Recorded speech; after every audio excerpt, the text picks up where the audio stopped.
What'd you say? I was wondering when you'd come back. Quick, grab a car. The race is about to start. You were supposed to clean up your blocks. But you made it messier. Oh yeah, the blocks are actually obstacles for the race. I'll clean it after. For real. Now come on, let's play. Oh no! Billy! Are you okay, Billy? Oh, where am I? Billy, I'm sorry. Come on, Billy. Let's get you some fresh air. How are you feeling, Billy? I'm better, Paula. Thanks. But I'm worried about Tim. You don't need to worry about him. We wouldn't be out here if he just cleaned his mess. Do you think we were too mean by not letting him join us? Maybe. He still needs to clean up, though.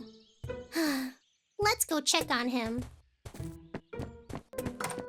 Watch your step! Huh? Whoa, it's so clean. Hey, Tim. Tim, the room looks amazing! Good job. Oh, hey guys. Are you feeling better, Billy? Yeah, but are you okay?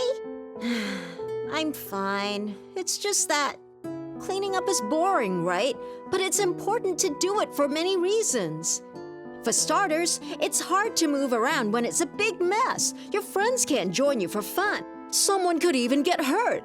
They could slip and fall on the mess you made.